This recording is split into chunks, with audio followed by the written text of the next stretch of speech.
मुख्यमंत्री देवेंद्र फडणवीस यांनी नवी दिल्लीत पत्रकार परिषद घेतली। नेहरू आणि मोदींच्या तुलनेवरून फडणवीसांनी मोठं वक्तव्य केलंय।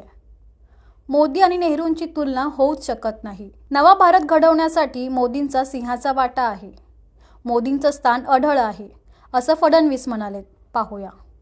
देशाचे लोकप्रिय पंतप्रधान श्री नरेंद्र मोदीजी यांचे मी मनापासून अभिनंदन करतो की आज त्यांनी देशाचे सर्वाधिक काळ कार्य करणारे निर्वाचित पंतप्रधान म्हणून 4399 दिवस पूर्ण करत एक नवीन कीर्तिमान स्थापित केला आहे। हे 4399 दिवस केवळ हा काळ नाहीये, तर हा भारताच्या प्रगतीचा आलेख ज्या काळामध्ये लिहिला गेला असा सुवर्ण काळ आहे। ज्या काळामध्ये देशातले 25 कोटी लोक गरिबीतनं बाहेर आले तो हा काळ आहे। ज्या काळामध्ये देशामध्ये रस्ते, रेल्वे, पोर्ट, एअरपोर्ट सर्व प्रकारच्या इन्फ्रास्ट्रक्चरचं जाळं तयार झालं तो हा काळ आहे।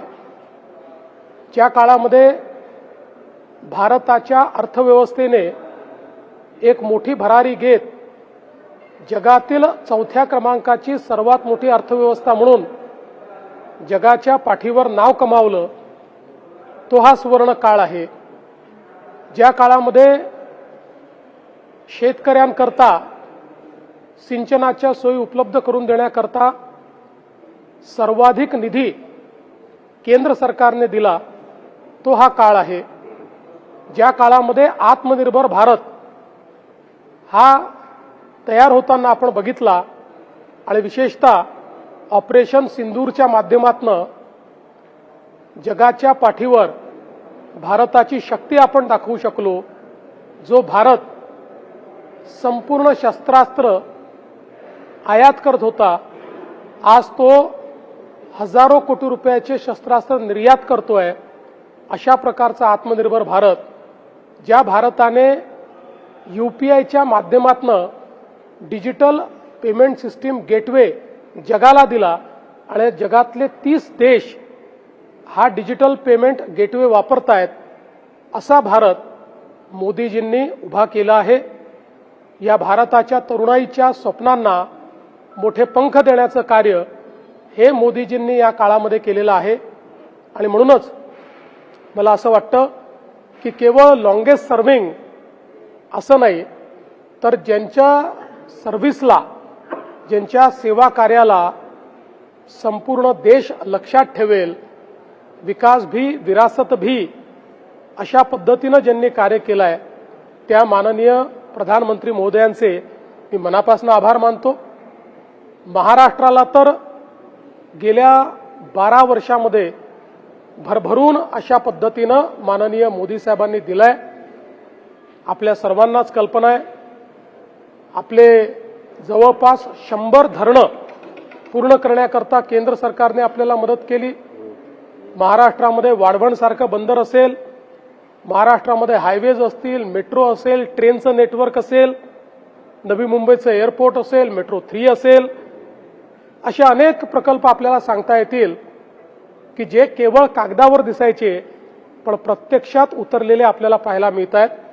आणि म्हणून महाराष्ट्राच्या जनतेच्या वतीनेही आमच्या या लाडक्या प्रधानमंत्री महोदयांचं मी मनपूर्वक अभिनंदन करतो। शरद पवार असं म्हणाले की नेहरूंबाबत स्पर्धा केली जाते, पण नेहरूंच्या स्पर्धेसोबत कशी काय होती? इंग्रजांच्या 12 वर्षात तुमचा असा काही क्षण आहे की जो खूप जिव्हाळ्याचा वाटलेला आहे? मला असे अनेक क्षण सांगता येतील, पण विशेषतः ज्यावेळी महाराष्ट्राकरता मोदीजींकडे मी गेलो त्यावेळी मोदीजींनी ज्या प्रकारे महाराष्ट्राचे प्रश्न सोडवण्याला प्राधान्य दिलं, आणि याचं सगळ्यात मोठं उदाहरण 2015च्या दुष्काळामध्ये ज्यावेळी मोदीजींकडे गेलो, देशामध्ये केवळ महाराष्ट्राला बळीराजा योजना त्यांनी दिली, ज्यामुळे 100 धरणं विदर्भ, मराठवाडा आणि उत्तर महाराष्ट्रातले आपण पूर्ण करू शकलो. मला असं वाटतं की इतका सेन्सिटिव्ह, संवेदनशील नेता हा आपल्याला खचितच बघायला मिळतो. शरद पवार म्हणाले की नेहरूंबाबत स्पर्धा लावली जात आहे, पण तशी काय होऊ शकते? नेहरूंनी इंग्रजांच्या अत्याचारातून मुक्त करण्याचं काम केलं, हे आपण विसरू शकत नाही. आणि कुठलीही स्पर्धा नाही. खरं म्हणजे केवळ हा रेकॉर्डचा भाग आहे की देशामध्ये इलेक्टेड निर्वाचित पंतप्रधानांमध्ये नेहरूजींचा एक रेकॉर्ड होता. ते 4398 दिवस होते. मोदीजी आता 4399 दिवस झाले आहेत आणि पुढेही ते राहणार आहेत. याच्या व्यतिरिक्त नेहरूजींच्या काळात नेहरूजींनी जे केलं ते आपल्याला माहिती आहे. मोदीजींच्या काळात मोदीजींनी जे केलं ते आपल्याला माहिती आहे. तुलना करायचा विचारच नाही आहे, विषय नाही आहे. मुळामध्ये नवभारताच्या निर्मितीमध्ये मोदीजींचं जे स्थान आहे ते अढळ आहे. त्यामुळे मी कोणाशी तुलना करू इच्छित नाही. तुलना करण्याचं कारणही नाही.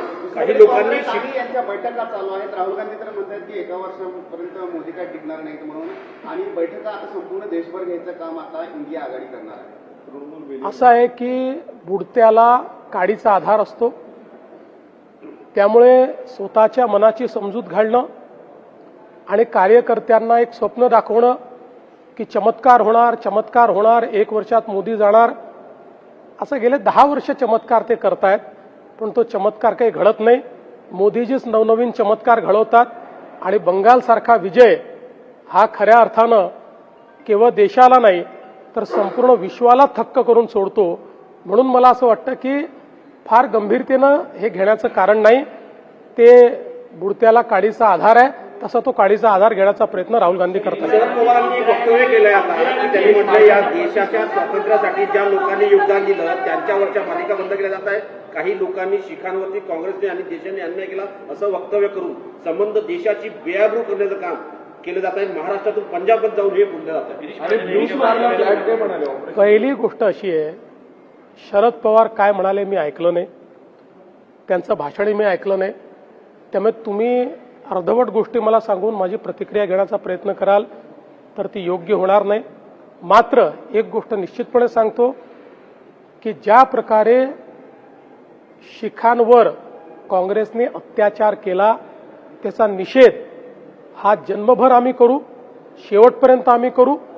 ज्या प्रकारे कत्लेआम शिखांचा या दिल्लीमध्ये, पंजाबमध्ये आणि संपूर्ण भारतामध्ये काँग्रेस पक्षाच्या नेतृत्वात झालेला आहे, हे सत्य आहे. हे सत्य कोणालाही विसरता येणार नाही. मात्र गिरीश महाजन यांनी जे वक्तव्य केलेलं आहे त्याच्याशी तुम्ही सहमत आहात? गिरीश महाजनांचं एकूण जर तुम्ही वक्तव्य बघितलं तर हा प्रश्न उठणार नाही. गिरीश महाजनांनी स्पष्ट केलंय या ठिकाणी जे 90 गुरु आहेत त्यांचा 300वा शहीदी दिवस हा संपूर्ण देशामध्ये साजरा केला जात होता. महाराष्ट्राने त्या संदर्भात गुरु तेग बहादूरजी यांच्या या शहीदी समारोहाकरता मोठे मोठे कार्यक्रम घेतले. देशातले मोठे कार्यक्रम महाराष्ट्रात झाल्यामुळे अर्थातच पंजाबमधनं एक निमंत्रण हे गिरीश भाऊंना आलं होतं की या ठिकाणी आम्हाला महाराष्ट्र सरकारचा गौरव करायचा आहे. त्यामुळे ते त्या ठिकाणी गेले होते. त्यांनी दर्शन घेतलं आणि या कार्यक्रमाच्या पाठीशी कोण आहेत किंवा तिथे कोणाचा फोटो लागलाय, एकतर तिथे गुरुमुखीमध्ये सगळं लिहिलं होतं, त्यामुळे त्याची कल्पना नव्हती. अतिशय थोडा वेळ गिरीश भाऊ त्या ठिकाणी होते आणि त्यांचं संपूर्ण भाषण जर आपण ऐकलं तर त्या ठिकाणी त्यांनी शीख समाजाचा गौरव केलेला आहे आणि भारताच्या वाटचालीत शीख समाजाचं योगदान, शीख समाजाला संपूर्णपणे मुख्यधारेमध्ये आणण्याकरता भारत सरकारने केलेलं योगदान आणि पंजाबमध्ये जे काही ड्रग्सचा वाढता प्रश्न आहे या संदर्भात त्यांनी कमेंट केलेला आहे. मला असं वाटतं की याला दुसऱ्या कुठल्याही पद्धतीनं बघण्याची गरज नाही. त्याच्या संदर्भात त्यांनी स्पष्टीकरण दिलंय. तुम्ही मला फिरवून फिरवून विचारलं तरी त्यांचं स्पष्टीकरण त्यांनी दिलंय. त्यापेक्षा जास्त स्पष्टीकरण मला देण्याची आवश्यकता वाटत नाही. मुंबई महापौरची ऑफिस बरोबरच पुणे महापौर BSC आणि तुमच्या मुख्यमंत्र्यांची स्वतःची जी ऑफिस आहे ती एक ईमेल आली आहे बॉम्बने उडवून देण्याची असले ईमेल येत असतात, आले तर ते आम्ही गांभीर्याने घेतो. त्याचा पूर्ण तपास मुंबई पोलीस करतायत. पण साधारणपणे अशा प्रकारचे ईमेल हे आतापर्यंत असा अनुभव आहे की ते हॉक्स असतात, ते चुकीचे असतात. तथापि कोणी ईमेल केला तरी कोण आहे हे शोधून काढणं काम आहे, ते होत आहे. पश्चिम बंगालमध्ये TMC फुटते, त्या पद्धतीने महाराष्ट्रात अनेक पक्ष फुटले होते, त्याच धर्तीवरती फुटताना पाहायला मिळालं. आणि ममता बॅनर्जी, अभिषेक बॅनर्जी काँग्रेसमध्ये विलीन होणार असंही कळतंय. त्यावरच राऊत म्हणतात की अजित पवारांकडे विलीन होण्याऐवजी काँग्रेसमध्ये विलीन व्हा. काय होईल? मला अजून राऊत का विलीन झाले नाहीत हे समजलेलं नाही. त्यांनी त्यांच्या विलिनीकरणाचा मुहूर्त काढावा. इतरांचा मुहूर्त कशाकरता काढतात?